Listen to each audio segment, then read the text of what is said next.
Veja que aqui é uma narrativa que está baseada em Mateus, mas não tão uma vez que ele está dizendo. O texto sagrado relata que tão logo subiu ao monte, Jesus foi transfigurado. Não foi dessa forma. Nós vemos o próprio, ele está aqui baseado em Mateus. E nós vemos em Lucas que não tão somente chegou lá e ocorreu a transfiguração. Jesus teve um período de oração antes da transfiguração. O professor que escreveu, não estou discordando dele, mas ele está baseado em um texto. E eu estou baseado em outro texto. Eu estou usando a Bíblia como ele também está usando a Bíblia. Mas o Evangelho de Lucas, ele é mais específico. E ele interpreta que Jesus tirou um período de oração antes da sua transfiguração. Mateus, ele já vai direto, subiu, chegou e ocorreu a transfiguração. Lucas, ele narra que houve um período de oração antes da transfiguração. Não foi imediato, como ele está aqui, está baseado no Evangelho de Mateus. Eu estou baseado no Evangelho de Lucas. A Bíblia não entra em discórdia. A Bíblia, ela se completa em si mesma, ela própria interpreta ela mesma. Então, nós vemos que houve um período de oração para que ocorresse a transfiguração do Senhor Jesus Cristo. Diz o texto sagrado que o seu rosto resplandeceu como o sol, e as suas vestes se tornaram brancas como a luz. A palavra transfigurar, que traduz o texto, o termo grego, metamorfose, mantém o sentido de mudança de aparência ou forma, mas não mudança de essência. A essência de Jesus não mudou. Era a mesma essência, só houve a transfiguração. A pessoa era a mesma, o semblante era a mesma, a estatura era a mesma, a forma era a mesma. Só houve a mudança do físico para sobrenatural. Não houve nenhuma outra mudança, nenhuma outra alteração no corpo de Jesus ou na pessoa do Senhor Jesus Cristo. Ele deixou de ser um ser natural e se tornou um ser sobrenatural, um ser de glória. A transfiguração mostrou aos discípulos aquilo que Jesus sempre fora, ou sempre é e sempre será eternamente: o Verbo divino encarnado. Os discípulos observaram que o seu rosto brilhou como o sol. O texto revela também que suas vestes resplandeceram. Esses fatos põem em evidência a identidade do Messias, o Filho de Deus. Os discípulos não tinham nenhuma dúvida disso, meus irmãos, se Jesus era ou não o Messias. Eles creram e entenderam, claro que mais tarde, só quando Jesus ressuscitou, é que eles entenderam literalmente, verdadeiramente, com profundidade, que Jesus era o Messias mesmo. Que até o processo que corre, eles não tinham a inteireza, não era 100% a confiança e a certeza que Jesus era o Messias. Eles tiveram essa certeza e essa convicção 100% só depois da ressurreição de Jesus. Tirar tudo, senão vocês vão achar que eu estou falando coisas da minha cabeça, está no próprio texto bíblico que eu estou dizendo aos irmãos.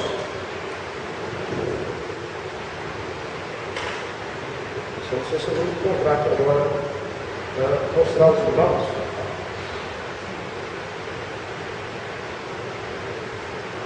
Nós paramos no Evangelho. Os irmãos podem ler na sua casa, no capítulo 24 do Evangelho de Lucas. Eu só não vou achar um versículo aqui agora, porque eu vou ficar com a revista. Mas os irmãos podem ler depois na sua residência, no capítulo 24.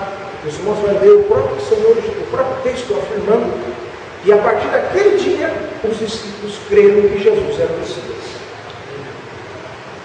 Então, até o momento, pode ser que Jesus levou eles a esse fato, a ter essa experiência para concretizar no coração deles Mas nós vemos que o próprio Lucas registra, depois os irmãos lerem, não vou achar o versículo até agora, e eles creram que Jesus era verdadeiramente o Messias quando viram Jesus depois da sua ressurreição. Aí eles tiveram inteireza por 100% de certeza, esse verdadeiramente é o Messias, o Filho de Deus. Quando Pedro relatou, veja que o próprio Jesus Cristo, em Mateus capítulo 16, o próprio Jesus disse a ele: esta revelação não lhe foi dada senão pela vontade de meu Pai. Onde Pedro disse: Senhor, tu és o Cristo, o Filho de Deus.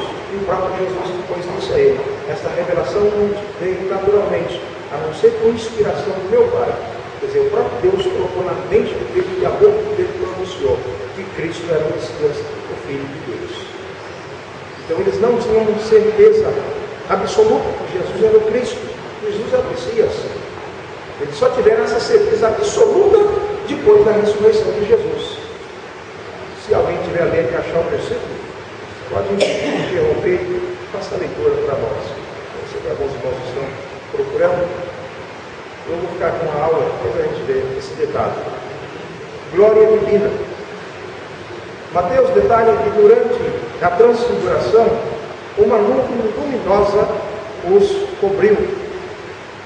É relevante o fato de que Mateus, ao escrever o Evangelho aos Hebreus, põe em evidência o fato de que Jesus é o Messias anunciado no Antigo Testamento. Isto pode ser visto na manifestação da nuvem luminosa, que está relacionado com a manifestação da presença de Deus. Tanto Moisés como Elias, quando estiveram no Sinai, presenciaram uma manifestação desta glória. Todavia, não como os discípulos a vivenciaram no monte da transfiguração. Mateus ele escreveu especificamente só para os judeus. Tanto é que no original é só o Evangelho de Mateus que está no hebraico. Todo o resto da Bíblia, do Novo Testamento, com exceção da carta de Tiago, que está em hebraico, mas só Mateus e Tiago que são hebraicos no original. O resto dos outros evangelhos todos são gregos, escritos em grego, porque Mateus escreveu especificamente para os judeus de Jerusalém, os judeus de Israel. Os outros evangelhos, as outras cartas foram escritas para os judeus espalhados entre o mundo romano e o mundo grego. E a cultura que prevalecia naquela época no Império Romano era a cultura grega, não foi a cultura romana. O império, o domínio era romano, mas a cultura era grega. O idioma mais falado era o grego. Por isso o Evangelho foi escrito no grego, e no grego se consegue fazer a conjunção do verbo por mais de 400 vezes.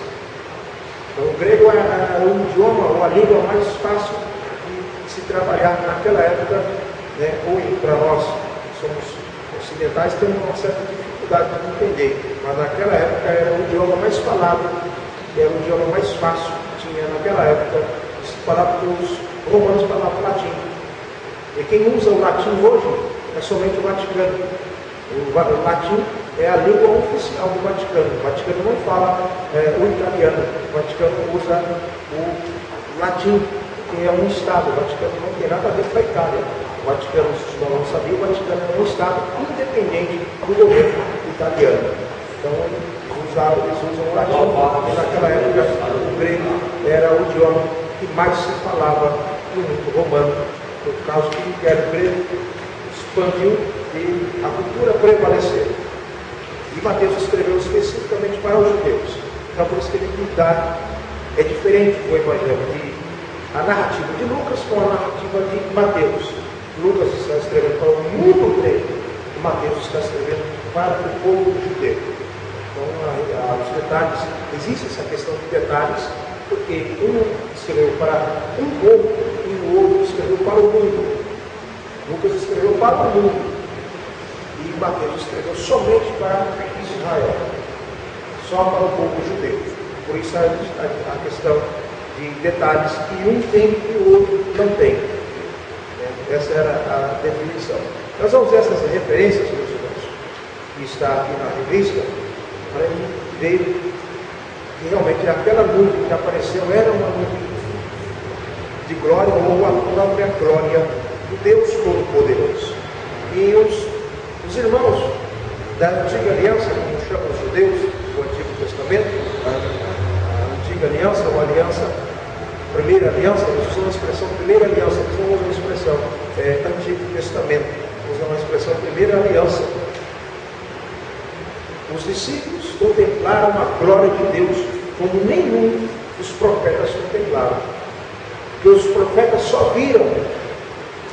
A única que entrou, mas não era a semelhança da transfiguração, foi Moisés, que passou 40 dias e 40 noites sobre o pico do monte, onde a glória de Deus estava. Mas foi diferente do que a experiência que os discípulos tiveram, porque ela não era luminosa. A nuvem de glória que pousou sobre o monte, Moisés entrou nela, mas a nuvem que os discípulos entraram era uma nuvem de glória. E ouviram ali e tiveram a presença do próprio Senhor Jesus Cristo. Então a experiência dos discípulos foi diferente da experiência dos profetas em relação à presença da nuvem de glória de Deus entre eles. No livro de Êxodo, capítulo 14, verso 19, verso 20. E o anjo de Deus que ia diante do exército de Israel se retirou e ia atrás deles. Também a coluna de nuvem, é a mesma nuvem que apareceu no Monte da Transfiguração. Essa coluna de nuvem aqui é a mesma nuvem, que é chamada nuvem de glória. Se retirou de diante deles e se pôs atrás deles. E ia entre o campo dos egípcios e o campo de Israel. E a nuvem era trevas para aqueles, quer dizer, os egípcios, e para estes, Israel, claridade à noite. De maneira que em toda a noite não se aproximou um do outro. Então, para essa nuvem aqui, é a mesma nuvem que apareceu no ato da transfiguração, chamada nuvem de glória. É a mesma nuvem que ocultou Jesus dos olhos dos discípulos no momento da sua ascensão.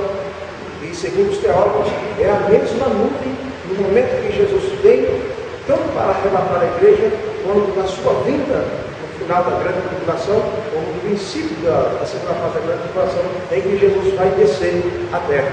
Então, quando Jesus vier arrebatar a igreja, ele vai vir com essa mesma nuvem. A nuvem do deserto, a nuvem do monte da transfiguração, ele vai vir nela para arrebatar a igreja. E a nuvem que ocultou Jesus no ato da sua ascensão aos céus. Um detalhes nesse texto, no versículo 20, e ia entre o campo dos egípcios e o campo de Israel, e a nuvem era trevas para aqueles, para estes, claridade. Por quê? Quando Israel saiu do Egito, era aproximadamente por volta de 1h, 1h30 da madrugada. Quando Israel deixou o Egito, foi na madrugada, porque à meia-noite foi sacrificado o cordeiro, e à meia-noite se passou o sangue do animal nos batentes das portas das casas dos judeus. E à meia-noite o anjo da morte veio e ceifou todos os primogênitos do Egito, matou todos os primogênitos do Egito. E no momento que houve aquele ato, aquela ação de Deus, com punição sobre os egípcios, que morreu os primogênitos, o Egito inteiro estava em luto e pranto, Israel não saiu imediatamente correndo de dentro do Egito. Israel voltou. Não sei se eu vou lembrar o versículo até agora para mostrar para os irmãos. Sim, capítulo 12, versículo 35. Veja, no momento que o anjo matou, antes de Israel sair de dentro do Egito, Israel foi fazer, por isso Israel saiu.